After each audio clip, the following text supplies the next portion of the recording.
ازيكم؟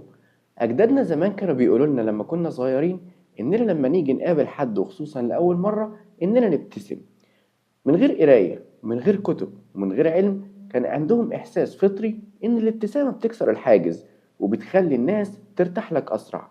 السؤال هنا ليه حركه بسيطه زي الابتسامه ممكن تغير الانطباع عنك في اول ثانيه؟ يلا نشوف. الابتسامه مش حركه عشوائيه، دي رساله اجتماعيه بتقول للشخص اللي قدامك أنا مش مصدر خطر، وأنا بطلب منك إنك تتقبلني على المستوى الشخصي.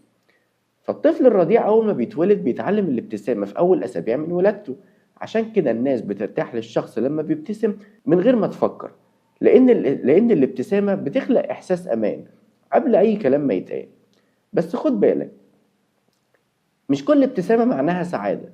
في ابتسامات بتطلع من الإحساس وفي ابتسامات تانية بتطلع من العقل. الفرق إن الابتسامة الحقيقية بتبان في تعبير الوش كله، أما الابتسامة المزيفة بتبان في الفم.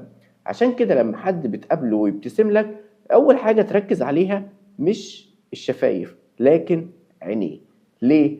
لأن العضلات اللي مسؤولة عن تحريك أو المسؤولة عن الابتسامة بتاعتنا بيبقى مجموعتين من العضلات. المجموعة الأولانية عضلات الخدين، ودي اللي بتسحب الفك بتاعك لورا وتخليك تبتسم. أما العضلات التانية أو المجموعة التانية فهي بتبقى حوالين العين، ودي المسؤولة عن إنها بتعمل التجاعيد حواليها لما بتيجي تبتسم ابتسامة صادقة.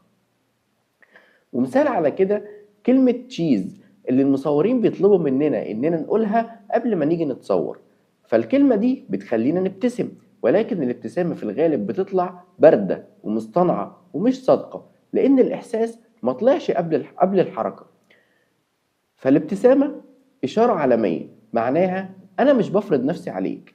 عشان كده ممكن تلاقي شخصيات قوية نادرا جدا ما بتبتسم، عشان ما بتبقاش عاوزة توصل رسالة خضوع للناس اللي قدامها. والابتسامة برضو مش ضعف، ولكن لو استخدمتها في توقيت غلط ممكن توصل رسالة غلط. ونروح لسؤال، هل الابتسامة معدية؟